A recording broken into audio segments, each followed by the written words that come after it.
de Français n'acceptent pas la capitulation ni la servitude pour des raisons qui s'appellent l'honneur, le bon sens, l'intérêt supérieur de la patrie.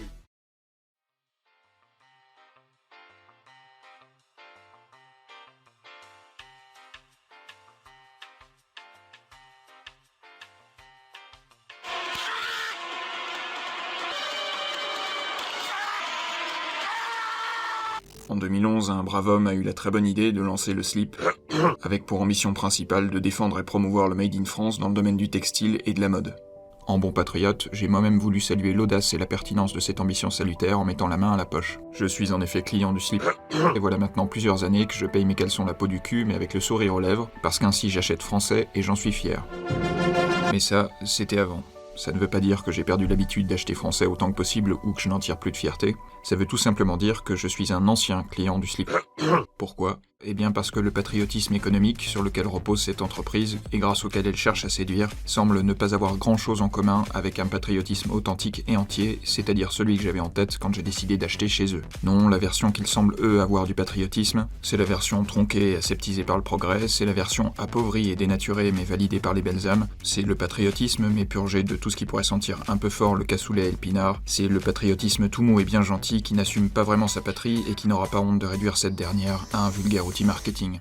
Bref, l'objet de ma critique ne sera toutefois pas d'émettre un énième avis de client qui se sent floué, mais plutôt d'étudier l'évolution d'une entreprise qui est un véritable cas d'école en matière de soumission à l'idéologie multiculturaliste. Dans cette optique, je vais donc revenir sur les 18 derniers mois et sur les 3 petites polémiques qui ont concerné le slip français durant cette période. En septembre 2019, l'entreprise avait décidé de marquer la rentrée des classes en faisant un portrait de famille. Posté sur Twitter, cette image avait attiré les foudres des amateurs de diversité obligatoire. Dites, oh ça vous parle la notion de diversité? Je demande juste. All white everything. Que des blanches et des blancs.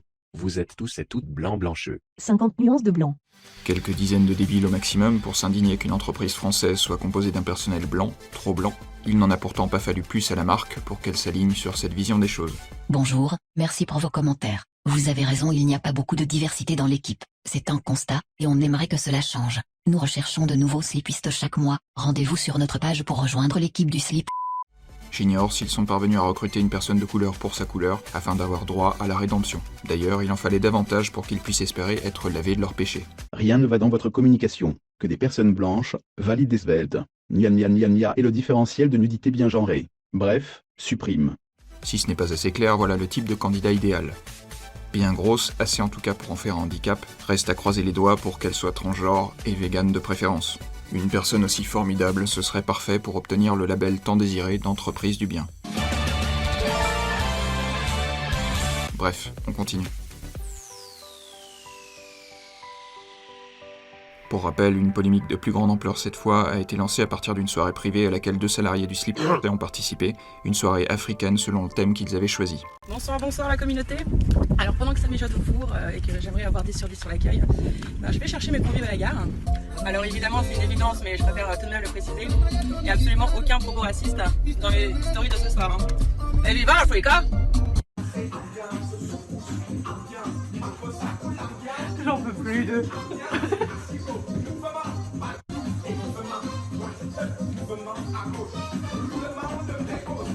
Ces vidéos, postées sur Instagram, ont ensuite été reprises par 2 comptes décoloniaux et antiracistes. Voilà le premier qui prétend déconstruire l'héritage colonial de l'inconscient collectif et introduire à l'antiracisme politique. On y reviendra. Et voilà le deuxième, en contexte. À l'aube de 2020, les actes racistes ont encore de beaux jours devant eux. Combien de fois il faudra dire qu'on ne se déguise pas en noir, que les cheveux des personnes noires, les cultures africaines, la couleur de peau ne sont pas des déguisements. Ce complexe de supériorité donne le droit à ces personnes de comparer les personnes noires aux animaux. Encore une fois, la blackface est un acte raciste. Se moquer, dénigrer et surtout déshumaniser des personnes sous couvert de l'humour est inacceptable. Étant donné que la soirée était privée et qu'elle n'a pas été faite au nom du slip, l'entreprise aurait pu tout simplement se contenter d'ignorer l'événement en public et à la rigueur traiter la chose en interne. Mais non, histoire de bien faire gonfler la polémique et attirer un peu plus l'attention des gens sur l'incident, elle nous a pondu un magnifique communiqué officiel. Nous sommes choqués et nous condamnons fermement ces actes. Nous prônons et prônerons toujours des valeurs d'égalité et de respect qui sont à l'opposé de ce comportement. Toute manifestation raciste à caractère discriminatoire n'est pas acceptable pour notre entreprise. Les salariés concernés ont été convoqués et sanctionnés par la direction du slip. Nous avons rassemblé tous les employés pour réaffirmer nos valeurs d'égalité, de respect et rappeler la responsabilité de chacun dans son rôle de citoyen dans la sphère publique comme dans la sphère privée. Son rôle de citoyen, c'est-à-dire depuis quand un citoyen français doit-il se coucher devant les injonctions des décoloniaux ou devant les décrets des antiracistes? Leur donner cette importance, se soumettre à leur point de vue et aussi rapidement, c'est littéralement accepter d'être pris dans l'engrenage dans lequel ils espèrent entraîner toute la société occidentale. C'est valider leur stratégie de surenchère victimaire, de terrorisme intellectuel et d'hystérisation des polémiques.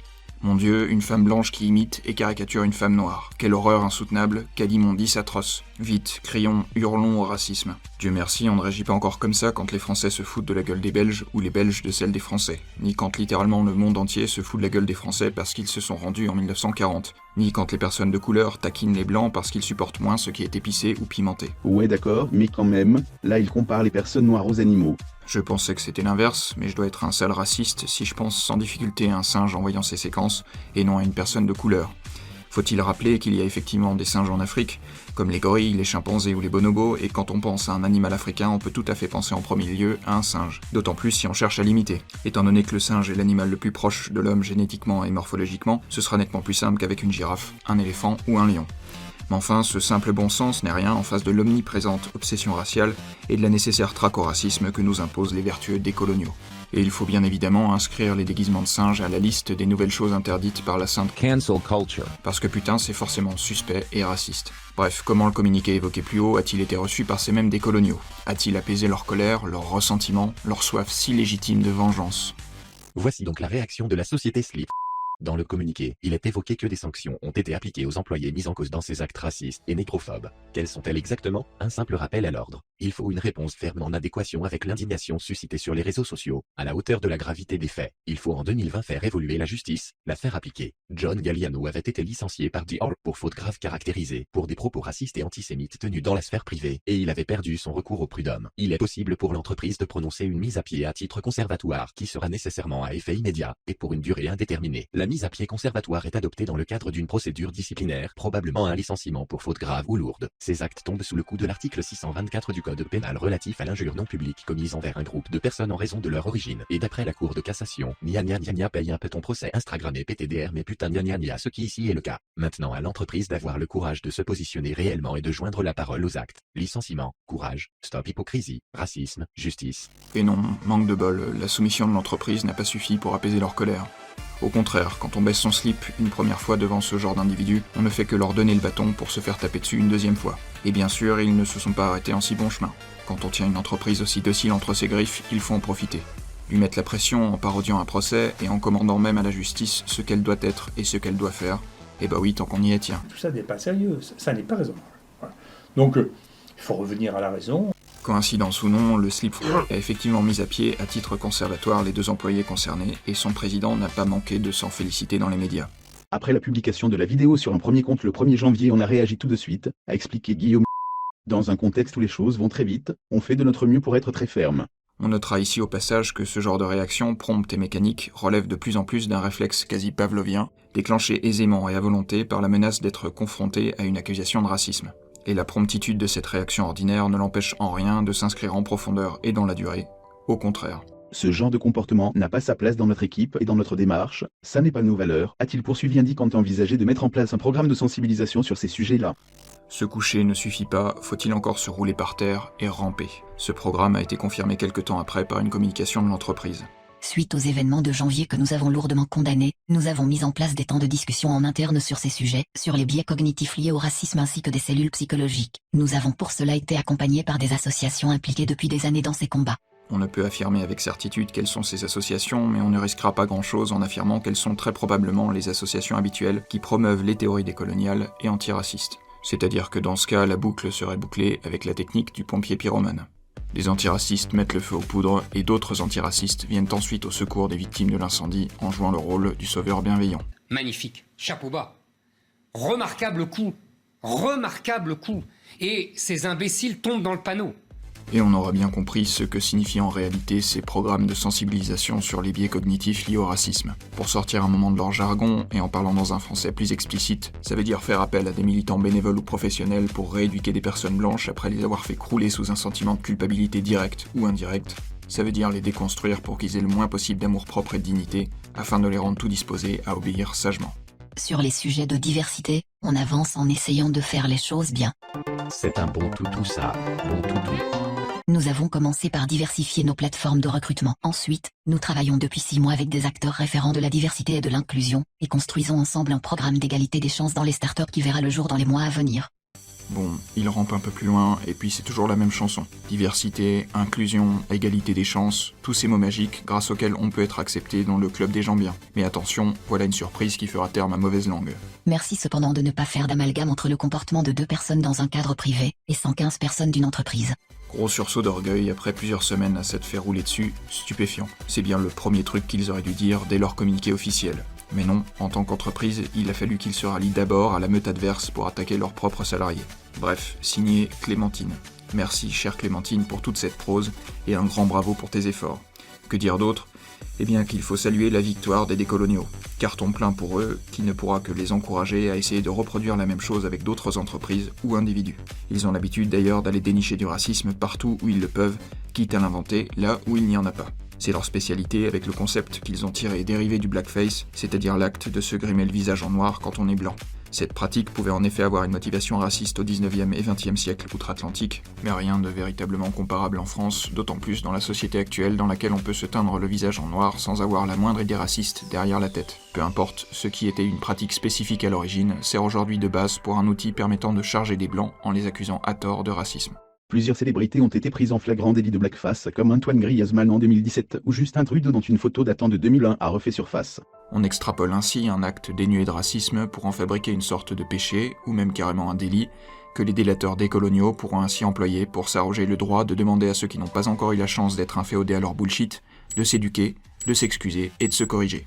En un mot, ces délateurs s'octroient le pouvoir de décider ce qu'un blanc a le droit de faire ou non. Difficile de ne pas croire que ce qui les motive ici est moins le fait d'avoir été éventuellement offensés que celui de profiter d'un sentiment de puissance revanchard qui doit leur faire pointer les tétons.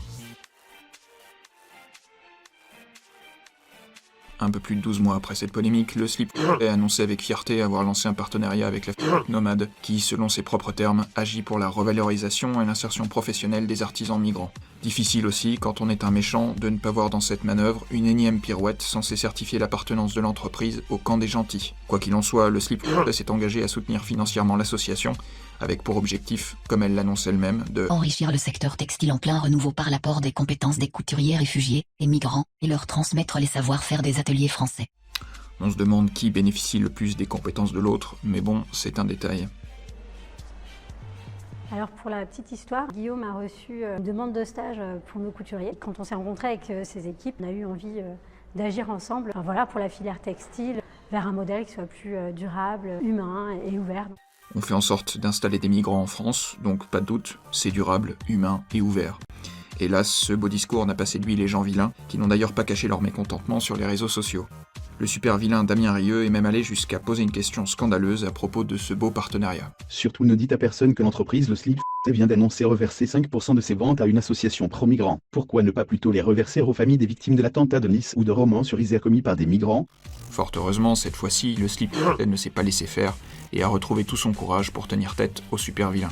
Suite à l'annonce de notre partenariat avec la Nomade, nous sommes scandalisés par les propos racistes et la haine que véhiculent les messages que nous lisons. La grande diversité de la France lui donne une incroyable richesse. Ces personnes réfugiées et migrantes au savoir-faire textiles inestimables ont obtenu un droit d'asile et participent, comme chaque citoyen, au développement économique et culturel de notre pays. Le Slip prône des valeurs de respect, de tolérance et d'ouverture, et c'est en cela qu'il est français justement.